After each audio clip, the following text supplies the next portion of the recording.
अनि नेपालको आफ्नो भूमि राखेर नेपालको नक्सा प्रकाशित गर्न नेपाल सरकारलाई के गाह्रो भइरहेको छ? अगाडि रक्षा मन्त्रीजीले यो ठाउँको अवलोकन गर्नुभएको थियो। के त्यो तीर्थयात्रा थियो? भन्दा पश्चिमको भूभाग समेटिएको स्थिति छैन, त्यो वर्तमान सरकारले गरेको होइन। दर्शकबिन नमस्ते, तपाईं अहिले हेर्दै हुनुहुन्छ दैनिकी न्यूज। दैनिकी न्यूजलाई लाइक, शेयर अनि सब्स्क्राइब गर्नुहोस्। सम्माननीय सभामुख महोदय, सर्वप्रथम म नेपाली भूमिमा भारतले अतिक्रमण गरेकोमा सम्पूर्ण नेपाली जनताको तर्फबाट त्यसको निन्दा गर्न चाहन्छु, भत्सना गर्न चाहन्छु। त्यो अन्तर्राष्ट्रिय कानुनको विरुद्ध छ, असल छिमेकी नीतिको विरुद्ध छ र त्यो आजको सभ्य समाजको विरुद्ध छ। त्यसकारण त्यो काम तुरुन्त बन्द होस् र त्यहाँबाट भारतीय सेना फिर्ता होस् भन्ने म माग गर्न चाहन्छु र त्यो भारतीय सेना फिर्ता गर्नेतर्फ नेपाल सरकारले के गरिरहेको छ म त्यो प्रश्न गर्न चाहन्छु। र दोस्रो, भारतले आफ्नो भूमि नभएको ठाउँमा नक्सा प्रकाशित गर्ने अनि नेपालको आफ्नो भूमि राखेर नेपालको नक्सा प्रकाशित गर्न नेपाल सरकारलाई के गाह्रो भइरहेको छ? त्यो गाह्रो यहाँ आओस्। यो सम्मानित सदनले त्यो गाह्रो फुकाउनलाई अग्रसरता लिन्छ भन्ने मलाई विश्वास छ। धन्यवाद। मान्य श्री मिनेन्द्र प्रसाद रिजाल।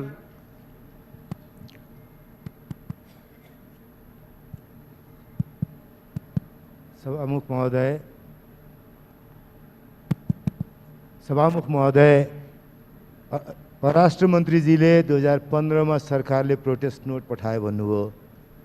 त्यतिखेर प्रधानमन्त्री को थियो उहाँलाई सम्झना भएन।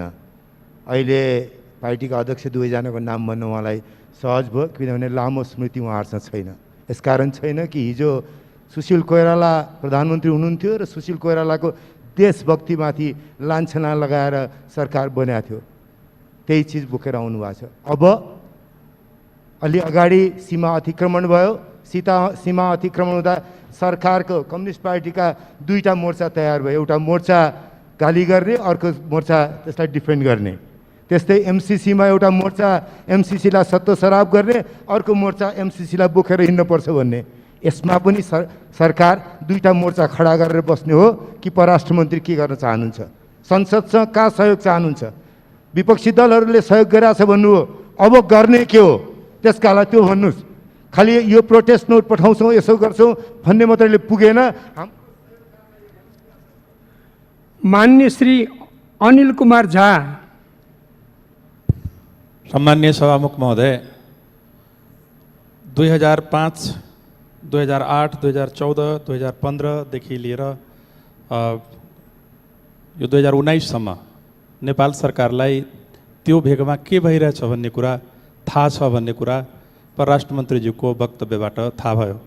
माननीय मोहन ठाकुरज्यूले अघि राखिरहनु भएको विषयलाई जोड्दै म के यहाँ जानकारी चाहन्छु परराष्ट्र मन्त्रीज्यूबाट भने के यो डिप्लोमेटिक च्यानलबाट पत्राचार भइरहेको र नेगोसिएसन भइरहेको कुरा लाई छोडेर अब यो वक्तव्यबाजी र जुलुस नाराले समस्या समाधान गर्ने वा अघि साथीहरूले भन्नुभयो जस्तै यसको सैन्य समाधान खोज्नेतिर देश जाँदैछ कि डिप्लोमेटिकै च्यानलबाट खोज्ने हो, त्यो बुझ्न चाहन्छु। धन्यवाद।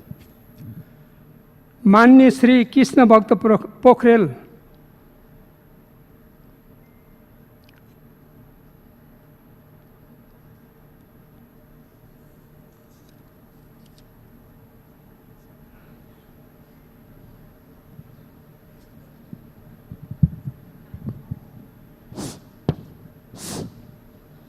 सम्मानीय सभामुखज्यू, भारतले हालसालै नेपाली भूभाग प्रयोग गरी मानसरोवरसम्म जाने बाटो एकलौटी रूपमा निर्माण गरेको भन्ने सम्बन्धमा नेपाल सरकारले हालसम्म गरेका कामहरूको जानकारी माननीय मन्त्रीज्यूले संसदमा दिनुभएकोमा म धन्यवाद टक्राउन चाहन्छु।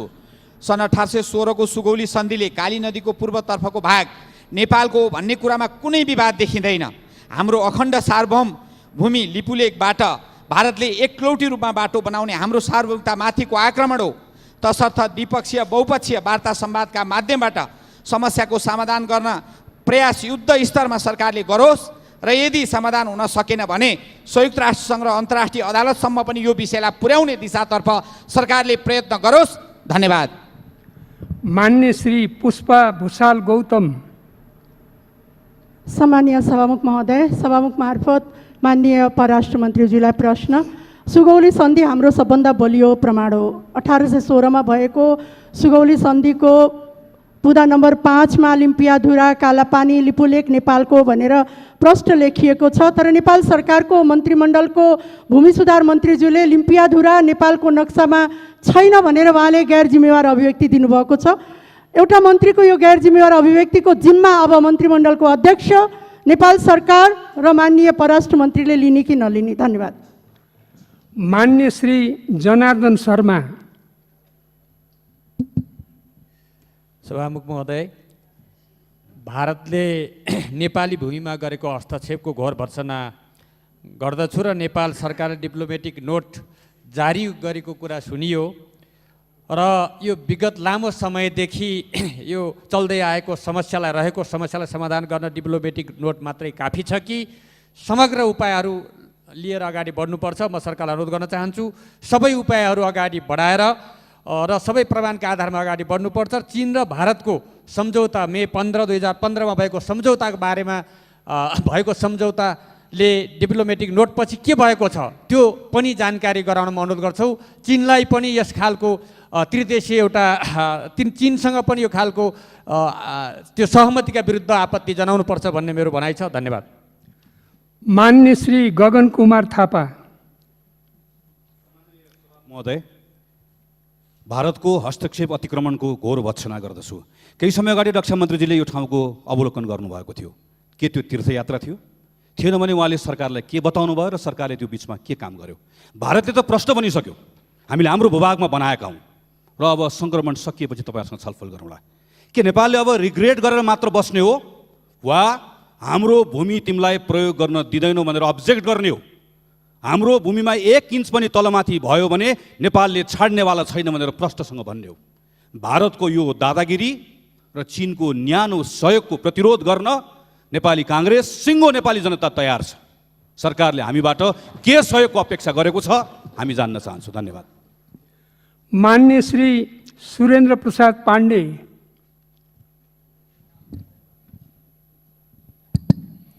सभामुख महोदय, अहिले जुन विषयमा हामी छलफल गरिरहेका छौँ, सबभन्दा पहिला त म यो नेपाली भूमिमा जुन निर्माण भएको सडकको कुरा छ म त्यसमा आपत्ति व्यक्त गर्न चाहन्छु, निन्दा गर्न चाहन्छु। सरकारले यसबारेमा जो स्टेटमेन्ट राखेको छ त्यसलाई धन्यवाद भन्न चाहन्छु। तर म एउटा कुरा के भन्न पनि चाहन्छु भने खालि खास घटनाहरूमा मात्रै स्टेटमेन्ट दिएर हामी चुप लागेर बस्ने जुन खालको समस्या छ यसलाई हामीले रेगुलर एउटा निष्कर्षमा पुर्याउनको लागि गर्नुपर्ने नियमितका प्रयासहरू के भए भन्नेतर्फ पनि म सरकारको ध्यान आकर्षण गर्न चाहन्छु। खालि एउटा घटना आउँछ, स्टेटमेन्ट दिन्छौँ, त्यसपछि हामी शान्त भएर बस्छौँ, बाँकी कुनै प्रयासहरू हुँदैन।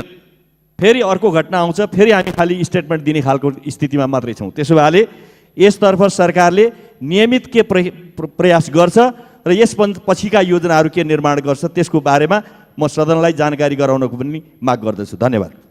मान्य सदस्यहरू, अब मान्य परराष्ट्र मन्त्रीलाई उक्त प्रश्नहरूको सम्बन्धमा जवाफ दिन अनुमति दिन्छु।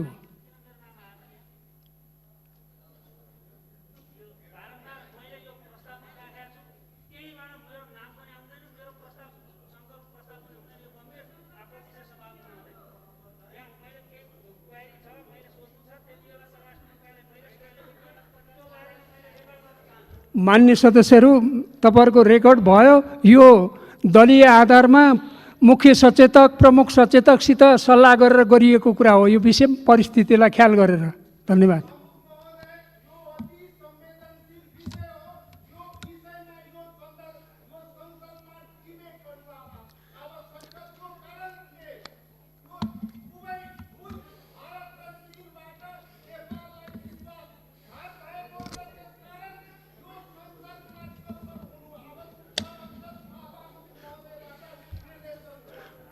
उपयुक्त समयमा छलफल हुन्छ, मेरो ध्यान आकर्षण भयो। मान्य सदस्य, मान्य मन्त्री हो। सम्मानीय सभामुख महोदय, छलफलमा भाग लिनुहुने र छलफलमा थप भाग लिन पाऊँ र हाम्रा कुराहरू राख्न पाऊँ भन्ने सबै मान्य सदस्यज्यूहरूलाई म धेरै धेरै धन्यवाद भन्न चाहन्छु। मैले अघि पनि भनेको थिएँ, वास्तवमा यसले सरकारलाई एउटा स्ट्रेन्थ दिएको छ राष्ट्रिय हितका सवालमा अझ दृढतापूर्वक अगाडि बढ्न र एउटा परिणाम निस्किने गरी काम गर्नको निम्ति भन्ने म आग्रह गर्न चाहन्छु। सबै मान्य सदस्यज्यूहरूलाई धन्यवाद भन्न चाहन्छु। यो निर्माण कार्यको बारेमा सरकारलाई थाहा नहुने भन्ने प्रश्नै भएन र हामीले त्यसको बारेमा यो समस्याको समाधान, सीमा समस्याको समाधानको बारेमा पटक पटक प्रयासहरू गर्दै आएको, पटक पटक हामीले वार्ताका निम्ति मितिहरू प्रस्तावित गरेको र जुनसुकै लेभलमा, चाहे त्यो दुवै देशले स्वीकार गरेको परराष्ट्र सचिव लेभलमा या परराष्ट्र मन्त्री लेभलमा या त्योभन्दा माथिल्लो लेभलमा या पोलिटिकल लेभलमा, ट्र्याक 1, ट्र्याक 1.5 या ट्र्याक 2 जुनसुकै लेभलबाट पनि कुराकानी गर्नका लागि हामी तयार रहेको हामीले पटक पटक बताउँदै आयौँ। केही इन्फर्मल कुराकानीहरू नभएका पनि होइनन्। यस बिचमा सामान्यतया गएको फेब्रुअरी महिनाको लास्टतिर बैठक बस्न सक्ने दिशातिर हाम्रा छलफलहरू अगाडि बढेका थिए, तर कोरोनाको महामारीसँगै हाम्रा ध्यानहरूलाई स्वाभाविक रूपले यो महामारीको विरुद्ध केन्द्रित गर्नुपर्ने अवस्था सृजना भयो। त्यस कारणले गर्दा त्यो बैठक हुन सकेको छैन। तर पनि मलाई के विश्वास छ भने यस्ता समस्याहरूको समाधान कूटनीतिक माध्यमबाटै गर्न सकिन्छ। सरकारले त्यसको दृढ विश्वास लिन्छ। हिजो भारतीय विदेश मन्त्रालयका प्रवक्ताको हाम्रो वक्तव्य आइसकेपछिको एउटा प्रतिक्रिया छ, जसमा उहाँहरूका आफ्ना क्लेमहरू उल्लेख गर्दै पनि कोरोना पछि हामी चाहिँ वार्ताको टेबलमा बस्न तयार छौँ भन्नुभएको छ। त्यसले गर्दा कूटनीतिक माध्यमबाट समाधान गर्न सकिन्छ भन्ने कुरामा सरकारको दृढ विश्वास रहेको म यहाँहरूलाई जानकारी गराउन चाहन्छु। प्रतिपक्ष दलका माननीय सदस्यहरूले भन्नुभएको छ सरकार कस्तो खालको सहयोग चाहन्छ। यस्तै खालको सहयोग नै हो। यहाँहरूको निरन्तर साथ रहोस्, यस्ता प्रश्नहरूमा बलियो राष्ट्रिय एकता होस्, यस्ता प्रश्नहरूलाई यो दल र त्यो दलको नभनियोस्, म आग्रह गर्न चाहन्छु। मैले नेपाल सरकारले 2015मा चाहिँ प्रोटेस्ट गर्यो भने मैले कुनै दल विशेषको नाम लिइनँ। माननीय सदस्यले सुशील कोइरालाको नाम लिनुभयो, मेरो पनि आदरणीय दाजु र स्वर्गीय प्रधानमन्त्री। तर माननीय सदस्यले यो बिर्सिनुभयो क्या र त्यो संयुक्त सरकार थियो र त्यो संयुक्त सरकारमा परराष्ट्र मन्त्री तत्कालीन नेकपा एमालेका नेता महेन्द्रबहादुर पाण्डे पनि हुनुहुन्थ्यो। त्यसमा यस्ता प्रश्नहरूमा धेरै संवेदनशीलता ल्याउने र राजनीतिकरण गर्ने काम गर्नु उचित हुँदैन भन्ने म ठान्दछु। यो साझा समस्या हो र साझा समस्यालाई साझा ढङ्गले नै समाधान गर्न सकिन्छ। यसमा मैले सत्तापक्ष प्रतिपक्ष केही हेरेको छैन। सिङ्गो देश यस मानेमा युनिफाइड छ। अघि एकजना माननीय सदस्यहरूले खेद व्यक्त गर्नुभएको, नेपालको टेरिटोरी मिचियो भनेर खेद व्यक्त गर्नुभएको होला। टेरिटोरी फर्काउनका निम्ति लडिरहेको सरकारको बारेमा त पक्कै पनि उहाँले खेद व्यक्त गर्नुभएको होइन होला, नभए गलत निशानामा लाग्यो उहाँको भन्ने लाग्छ मलाई। यो 90% समाधान भयो, बाँकी समाधान भएन, यसलाई प्रतिशतमा हेर्न मिल्दैन। मुलुकको सिमाना खण्डीकरण गरेर 90% मिलेको 10% बाँकी रहेको भन्ने हुँदैन। निश्चय नै सत्य के हो भनेदेखि संयुक्त आयोगले काम गर्दै आयो 2007 सम्म, 1990 को दशकदेखि, र 182 थान स्ट्रिप नक्साहरू तयार भए। तर सुस्ता र कालापानी क्षेत्र, कालापानीको गर्ब्याङदेखि माथि नापी नै हुनु भएन। त्यसो भइसकेपछि सन् 2007 देखि 2014 सम्म दुई देशको सीमा समस्याको समाधानका सन्दर्भमा कुनै काम भएन, किनभने जोइन्ट कमिसनको म्याद सकिएको थियो। सन् 2014 मा फेरि चाहिँ जोइन्ट टेक्निकल कमिटीको 2014 मा नेपाल भारत परराष्ट्र मन्त्री स्तरीय जुन जोइन्ट कमिसन छ त्यसले बाउन्ड्री वर्किङ ग्रुप BWG बनाएर त्यसले काम गरिरहेको छ। मित्र राष्ट्र भारतको आग्रह छ त्यो 182 थान स्ट्रिप नक्सामा हस्ताक्षर गरौँ, त्यो टुङ्गिएको विषय हो भनेर। तर नेपाल सरकारले सुस्ता र कालापानी लगायतका समग्र क्षेत्रहरूको टुङ्गो नभइकन अहिले हामी हस्ताक्षर गर्न सक्दैनौँ भनेर भनेका छौँ। त्यसबाट यो प्रतिशतमा हेर्ने विषय हो जस्तो मलाई लाग्दैन। नेपालको सिमानाको कुरा समग्रतामा हेर्नुपर्छ। सरकार त्यस मामलामा क्लियरै छ। लिपुलेखको बारेमा चीनलाई पनि हामीले त्यति बेला पत्राचार गरेका छौँ र त्यस यतापट्टिका थुप्रै कुराकानीहरूमा चाहिँ चीन लिपुलेखको सन्दर्भमा नेपालको दृष्टिकोण चीनलाई प्रश्न पार्ने कामहरू गरिएको अवस्था छ।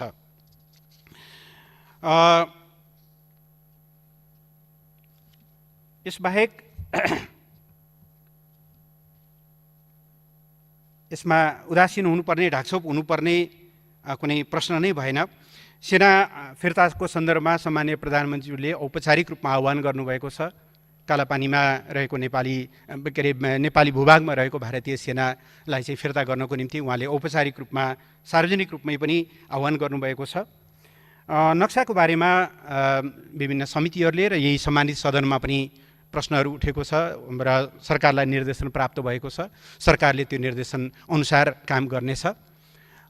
नक्सा सार्वजनिक गर्नु अगाडि त्यसको समग्र प्राविधिक पक्षहरू 1 इन्च पनि बढी हुन 1 इन्च पनि तल हुन नहुने सबै कुराहरूलाई पर्याप्त तयारी गरेर र सम्पूर्ण कुरालाई चाहिँ चेक जाँच गरेर सार्वजनिक गर्नुपर्ने भएको हुनाले केही समय लागेको हो। सम्मानित सदनको र संसदका विभिन्न समितिहरूले दिएको निर्देशन अनुसार नै सरकारले नक्सा सार्वजनिक गर्ने कुरामा कुनै समस्या रहने कुरा भएन। यस सम्बन्धमा एउटा नेपालको नक्साको बारेमा एकजना मन्त्रीज्यूको अभिव्यक्तिलाई लिएर कमेन्ट गरिएको छ। म सम्मानीय सभामुख महोदय, म जानकारी गराउन चाहन्छु। अहिले नेपालले प्रचलनमा ल्याएको 2032 सालदेखि प्रचलनमा रहेको राजनीतिक नक्सामा चाहिँ लिपुलेक र कालापानी भूभाग समेटिएको छ। त्योभन्दा पश्चिमको भूभाग समेटिएको स्थिति छैन। त्यो वर्तमान सरकारले गरेको होइन। यो कुरा एका राख्न अथवा यस सम्बन्धी जानकारी लिनलाई पनि म आग्रह गर्न चाहन्छु। र धेरै मान्यज्यूहरूले एउटा समग्र खालि एउटा औपचारिक पत्राचार अथवा वक्तव्य या डिप्लोमेटिक नोटहरू पठाउने मात्रै नभएर समग्र संयन्त्रहरू परिचालित गरियोस्, सबै खालका उपायहरू अवलम्बन गरियोस् भन्ने जुन आग्रह गर्नुभएको छ, त्यसलाई सरकारले एउटा महत्त्वपूर्ण मार्गदर्शनको रूपमा लिएको छ। यहाँहरूको यो सुझावलाई ध्यानमा राखेर हामी सबै खालका कूटनीतिक प्रयासहरूलाई प्रभावकारी ढङ्गले अगाडि बढाउने र नेपाली जनताको भावना अनुसार नेपालको सार्वभौम सत्ता, राष्ट्रियता, राष्ट्रिय भौगोलिक अखण्डता, स्वाभिमान र राष्ट्रिय हितको रक्षाका निम्ति दृढतापूर्वक अघि बढ्ने विश्वास म सम्मानित सदनमा प्रस्तुत गर्न चाहन्छु सम्मानीय सभामुख महोदय मार्फत। र यति भनेर आफ्नो भनाइहरू टुङ्ग्याउँछु। धन्यवाद।